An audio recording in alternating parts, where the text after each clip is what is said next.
Good evening, friends. Welcome to Valley Writers Read. I'm Franz Weinshank, your host.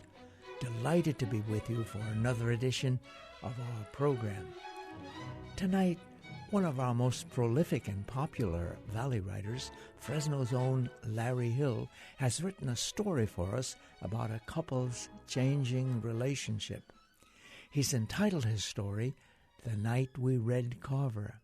And so here is David Otero to read Larry Hill's story for us, The Night We Read Carver.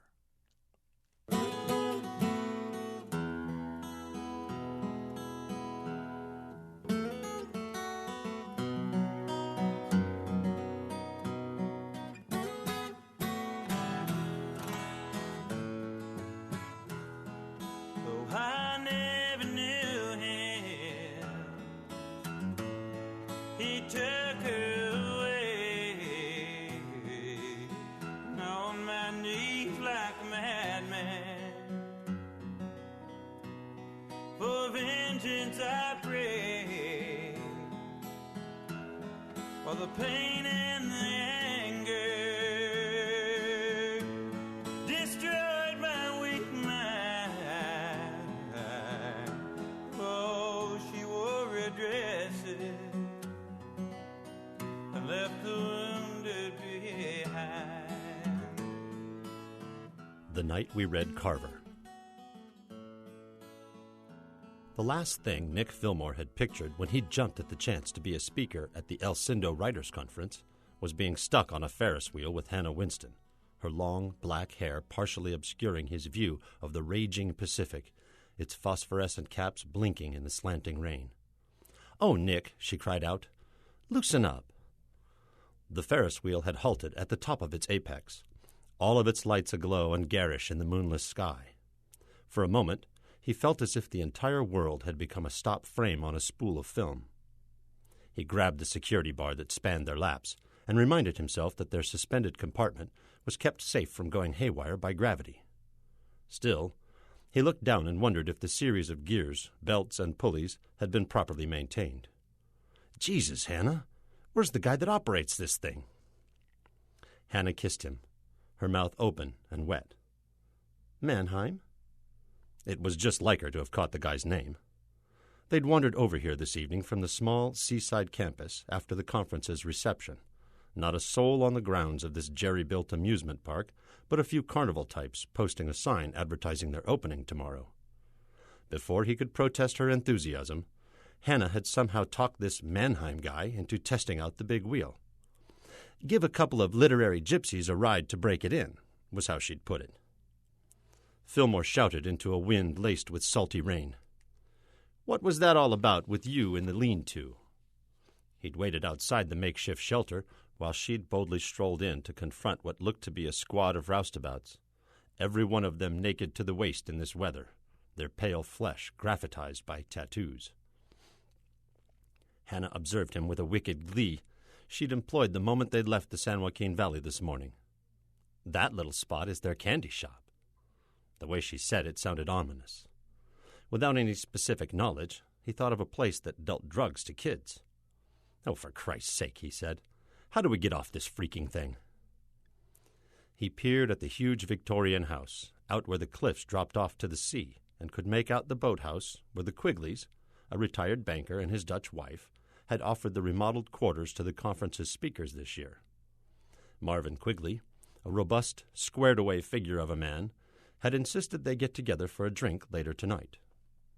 His attractive wife, Elsa, had pointed to a small picnic station set dangerously close to what appeared to be the last bit of rock on this hemisphere.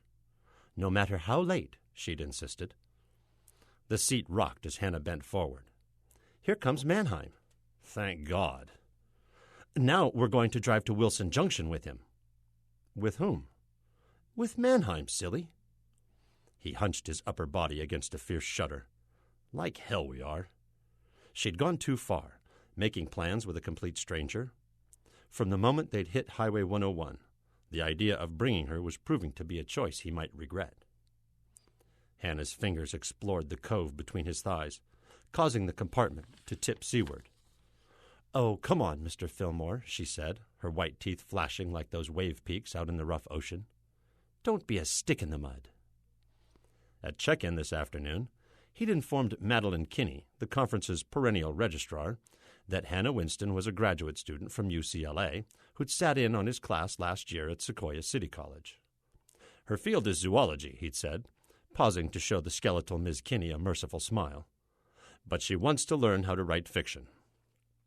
Madeline had looked up from her desktop, her mouth also distorted in a rueful manner. "I see you have listed her as your special guest, and that the two of you will be enjoying the Quigley's hospitality." His spirits had lifted when they were shown the boathouse, and they'd taken a few minutes to freshen up from the long drive. But back at the campus, the informal dinner in the cafeteria hadn't gone well. He should have made it clear to Hannah how important these next 2 days were to him.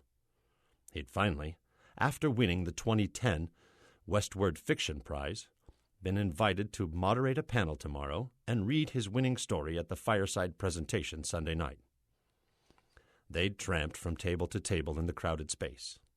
Abe Melba, the agent he'd hoped to meet up with, appeared too mesmerized by Hannah's flowing hair and tight designer jeans to even acknowledge him. And the dozen other people, important people he could now talk to on a new, more equal level.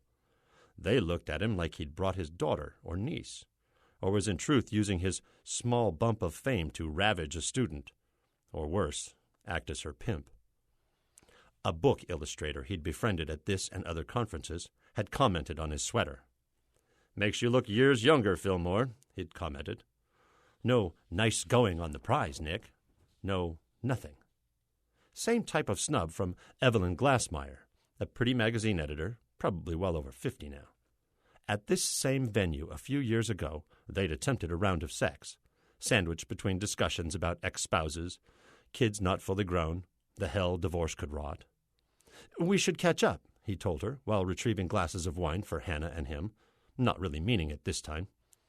"Sure, Nick," she'd said, turning away from him to greet a Berkeley publisher of California writers who'd rejected every manuscript Fillmore had sent him.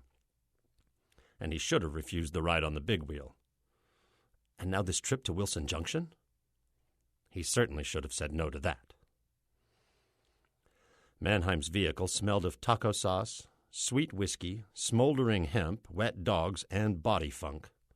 All present in the gutted interior of this van, the bastard child, Fillmore had decided, of an ancient hippie bus and a wood-shuttered lunch wagon. Yes, there were the window planks rattling above a propane stove. A pair of restless mongrel mutts jumped over his and Hannah's outstretched legs as they sat, teeth chattering from the panel's vibrations against their spines. Up front, Mannheim fought the wheel. What looked to be the carnival's strongman rode shotgun. The road twisted ahead between towering conifers that rose against the headlights from dense canyons far below, one blind turn following another. The van banked. One of the dogs slid across the flooring into Hannah's lap. Lightning showcased Mannheim and his enforcer's features above the front seat. The windshield wipers whipped a warning cry before the crack of thunder. "Damn!" shouted Mannheim, one eye cocked at Fillmore. "That one crawl up into your groin back there, bud?" Strongman popped a couple of beers, handed them back to Hannah. Fillmore had a disarming vision of metal slamming into timber, flowing black hair, a lovely arched neck, muscled and tattooed flesh, a brand-new crew-neck sweater ripped and swathed in crimson, all deep and forgotten for all time on the forest's floor. "I told you," he said to Hannah, watching her throat muscles work on a swallow of beer, "this trip is dangerous even in the daylight, and the return trip is worse. Christ, Hannah, we'll never make it back for a drink with the Quigleys."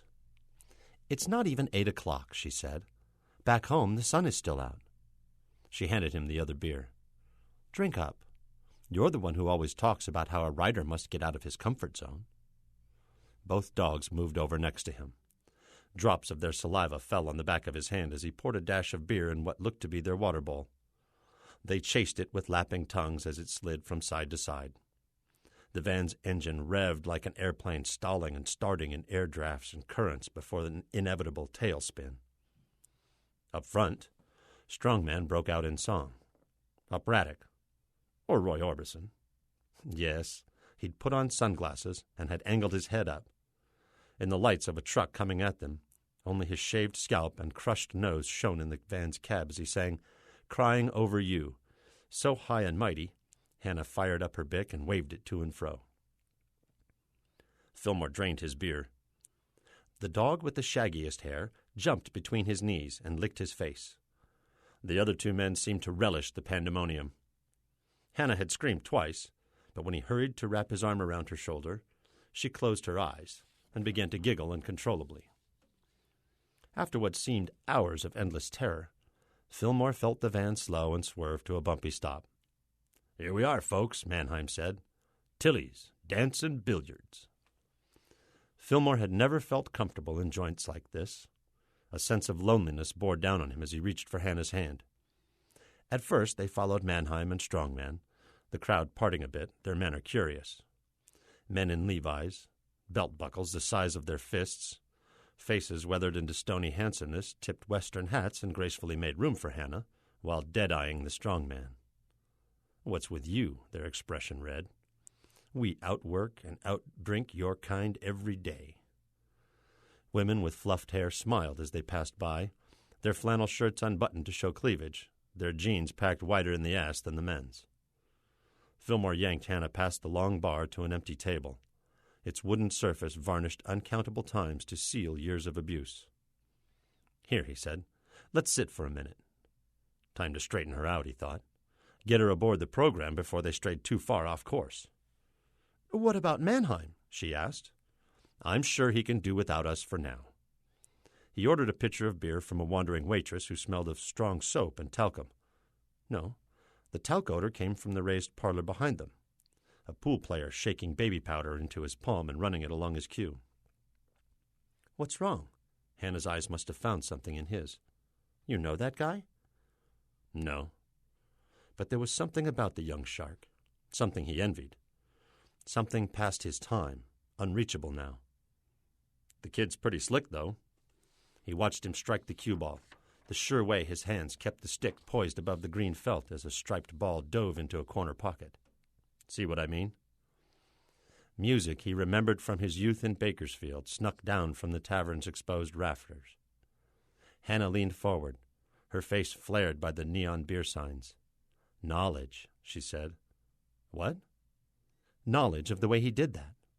She smiled at the pool player, who'd stopped and glanced her way. "It's the thing you taught me to always be on the alert for. Remember? You called it author integrity, being constantly on the lookout for what is unfamiliar, so you can write convincingly about the matter should the occasion come up." "Jesus, you sound like you're reading aloud from one of my class handouts."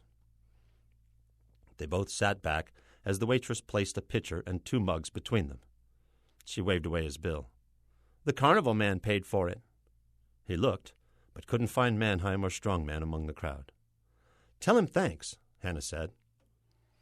Fillmore drank his beer, feeling warmer, more attuned to the surroundings. This wasn't bad sitting here. Hannah had put on her black-rimmed glasses that made her appear so studious. "You look like last summer," he told her. "The beach." "First time we made love," she said. "Like in my story." He raised his eyes, as if his prize-winning manuscript was readable on the point rack above the pool tables. "Yeah, like in your story." "But not the same." "Certainly not," she said. "Your protagonist was fictional." She refilled their mugs from the pitcher. "I'm real." "You certainly are." A moment passed. His blood rushed between his eardrums. Dwight Yoakam sang about a black-haired woman who wore red dresses, the melody speaking of Mexico, of tragic revenge. "Would you call that a waltz, Miss Winston?" "I would, Mr. Fillmore." He stood and extended his hand. She rose so smoothly, so full of natural grace, he caught his breath. To the plaintive notes of an amplified bass guitar, they teamed up and glided onto the small, crowded dance floor. He heard what he knew to be Mannheim and Strongman yip in harmony to the saddest notes he'd ever heard. "This is nice," he whispered, knowing that he was an intruder, that he had no real intelligence of boots, cowboy hats, and huge belt buckles over narrow waists. "Did I tell you I entered the short fiction contest?" Hannah said. "For the conference." "Well, I hope so," he said. I'm the one who encouraged you to send them a story. One you'd not edited. The jukebox guitar played on into a night far from here, a black and distant void he pictured way down the coastline, where he'd never been. You sent them a story without having me go over it first? I didn't have time, she said.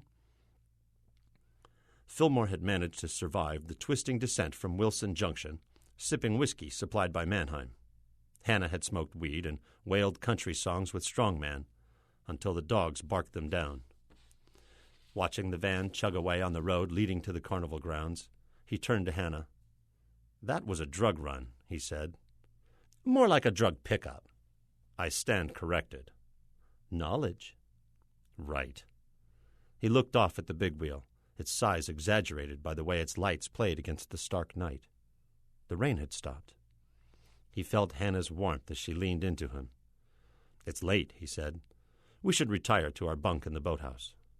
She broke from him and strolled toward the massive shape of the Quigley Victorian home. I think I see someone out on the point. It's way too late, he said, and way too cold. But she was right. As if marking the end of the continent, two figures in bulky warm-ups waved vigorously, their voices faint and forlorn. Hey, he shouted. Damned if he'd let Hannah walk away to meet them without him. Mist chilled his face as he caught up with her. From his left, a muffled roar rose from the sheer cliff. Out at sea, lightning flickered, and an unreal percussion followed that Fillmore felt in his heart. He staggered for a moment, and then righted himself. Hannah reached back and clutched his hand. Look, she said. And there it was, a drop of hundreds of feet, certain death only inches away. One more step, and his presence at the 2010 El Cindo Writers' Conference would be nothing more than a note in his obituary. Right over here, Quigley called out. You'll be safe with us. He held up a bottle. And we have cognac to keep you warm. Elsa Quigley, her platinum hair showing under a floppy hat, lifted a nautical-looking lamp off the metal table to light the seating arrangement. Sit here, Mr. Fillmore. I want you to tell me all about your writing.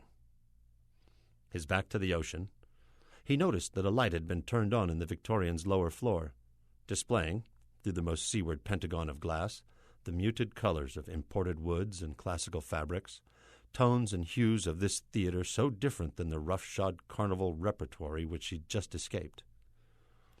Elsa Quigley's voice joined the wind again. I write something every day, she said.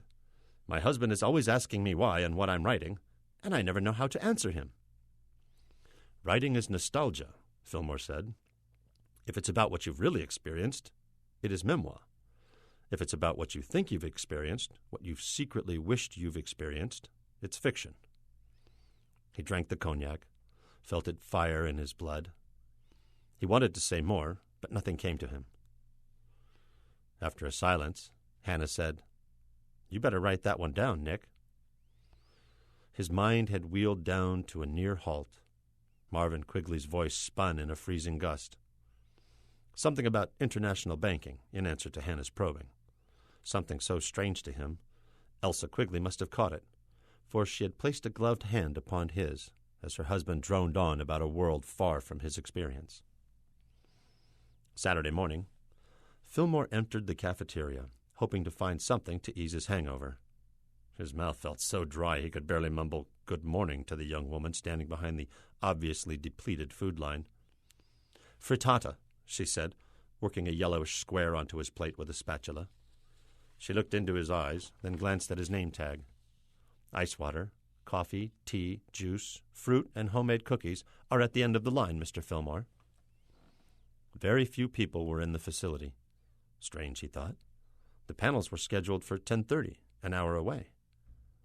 Balancing his tray while toting his briefcase, he walked outside and found a redwood table off the patio with a view of the ocean. He sat, wondering how everything had gotten so screwed up. When he'd awakened an hour ago, Hannah had already left the boathouse, just enough of her leaving strewn about to indicate, at least for a period of time, she'd slept with him. Hi, Nick. He looked straight into the sun. Oh, hi, Evelyn. Sorry, the glare blinded me for a second. Evelyn Glassmeyer set her conference book bag on the table and sat opposite him.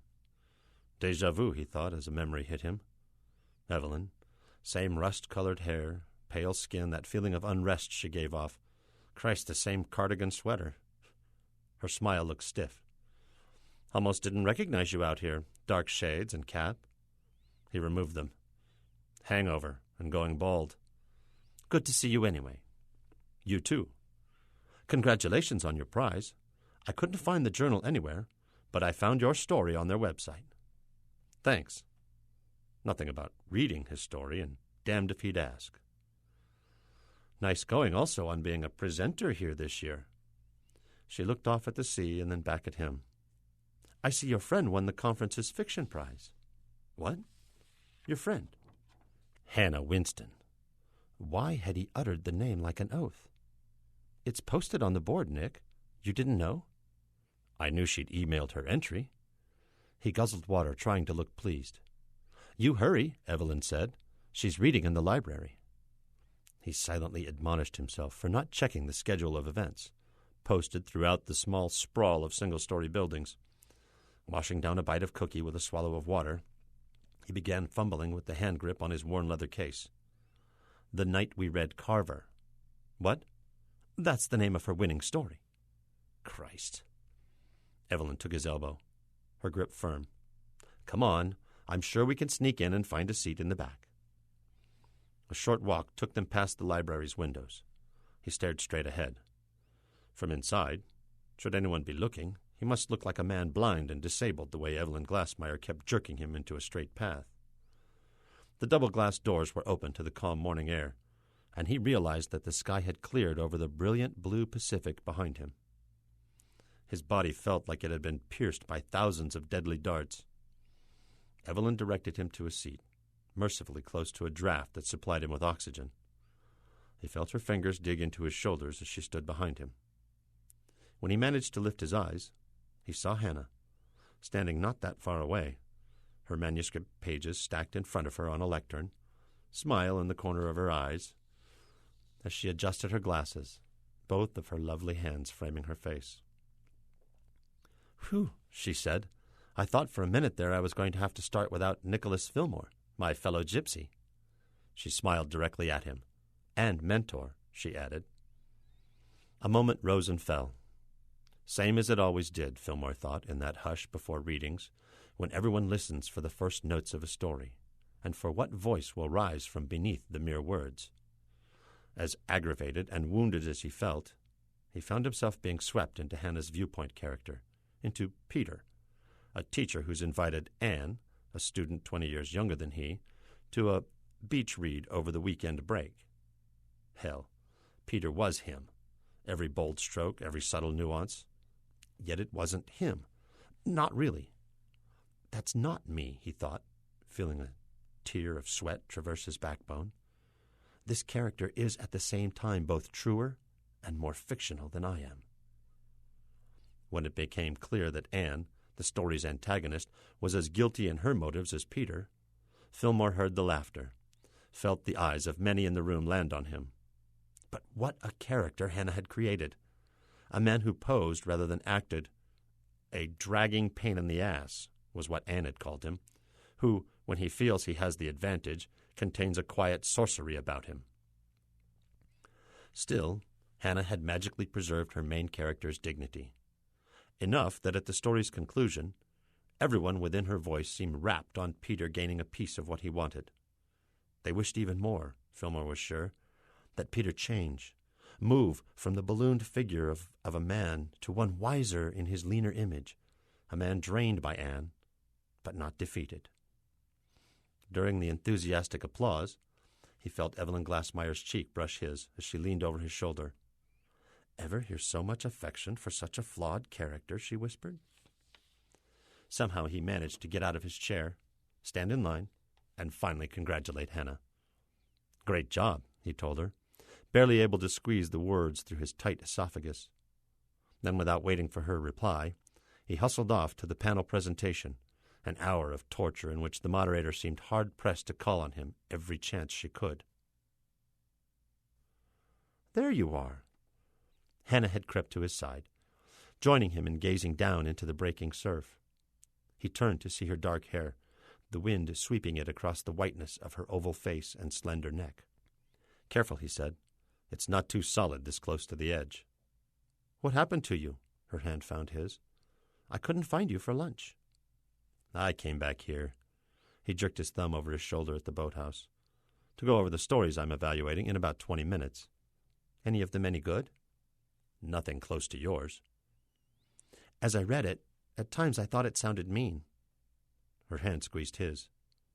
"If you want to push me into the rocks below, I'll understand." "I might jump," he said. "Alone." "Or take me with you." "Ready?" She laughed. "Sure." "That's gutsy." "It's just knowing your character." "How'd you get so smart?" "Listening to you." He looked off at the big wheel, revolving in the bright sun. A few cars had parked in the vast lot. Recorded calliope music spun high above the scene. "Well, you did a job on me, but I'd never consider it a revenge piece. That's why it was so well received." "First time I've tried writing in a man's point of view." "You pulled it off." He walked her along firmer ground. "Did you come from the carnival?" "Yeah." "Going on another run with Mannheim?"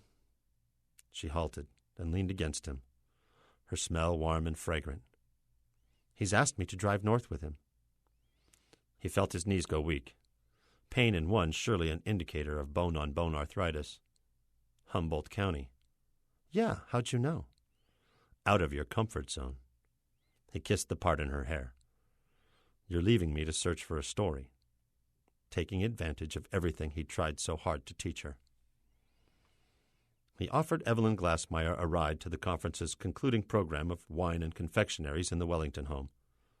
The late Martha Wellington, a poet of modest renown, had left the rambling white board house to Madeline Kinney, the conference's registrar. Fillmore was both heartened and apprehensive to see that several people had stayed for the affair. Most had dined in town at one of the town's seafood restaurants.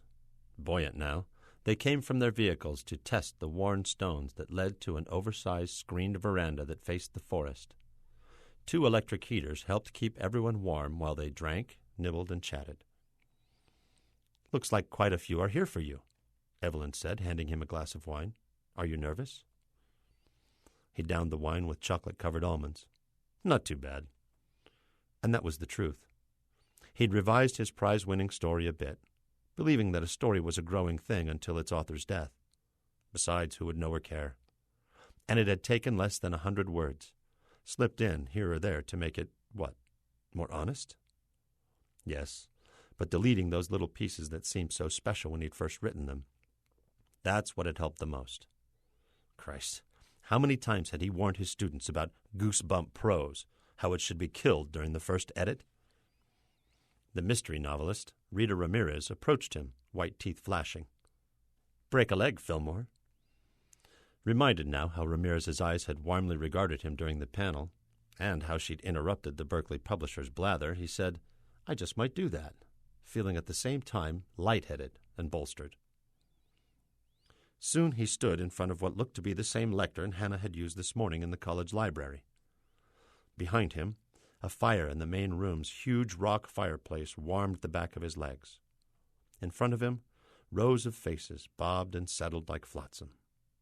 He knew these faces in a part of him, like members of a tribe recognize their own ilk subconsciously, with little or no contact. "Writers," he moved his hand as if sowing the word above his audience, and shook his head side to side.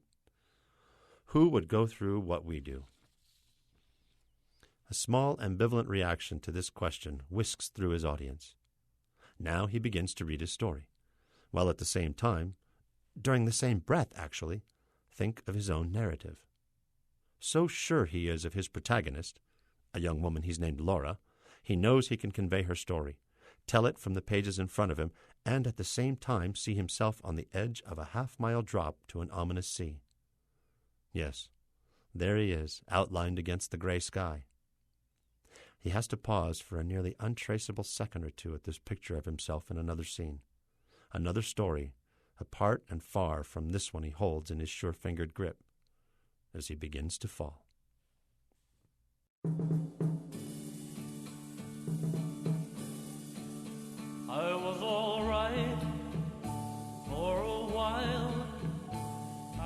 smile for a while. But I saw you last night, you held my hand so tight as you stopped to say hello.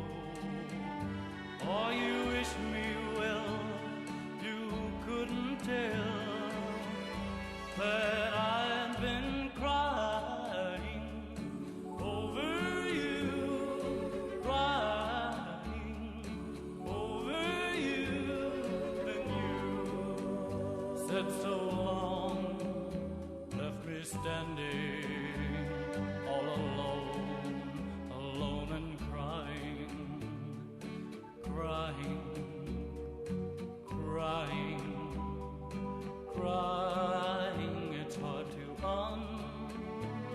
understand, but the touch of your hand can start me crying. That was David Otero reading The Night We Read Carver by Larry Hill.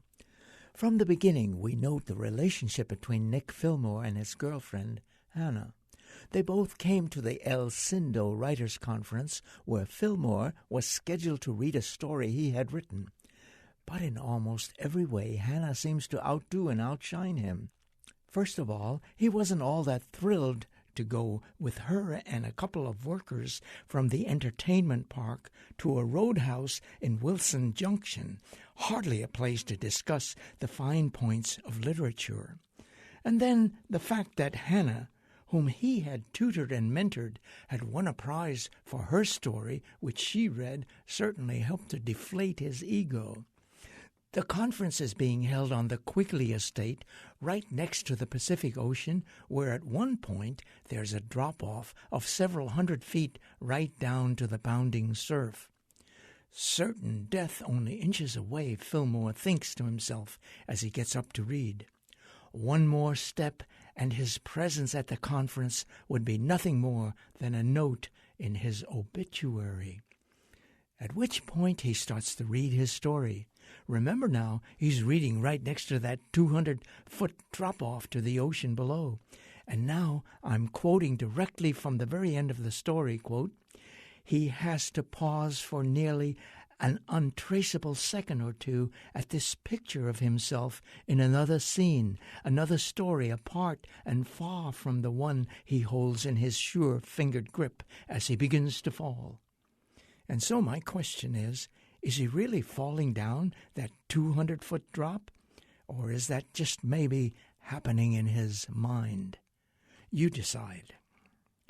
Friends, Larry Hill, the talented writer of our story tonight, is the author of a prominent story collection entitled Saroyan's Bookie, which is shortlisted for the Saroyan International Prize for Fiction.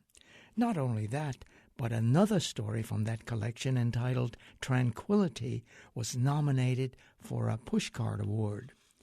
We congratulate Larry for these publications and his well-deserved recognition, and of course we hope we can prevail on him to send us more of his fiction for next year. And so we come to the end of another edition of Valley Writers Read. Thank you for listening. If you'd like to listen to tonight's or any other Valley Writers Read story again, just go online to kvpr.org and link up with archived audio. Next week, our author will be C.B. Mosier. In the meantime, this is your host, Franz Weinschenk, wishing you and yours a great life story until we meet again. Good night.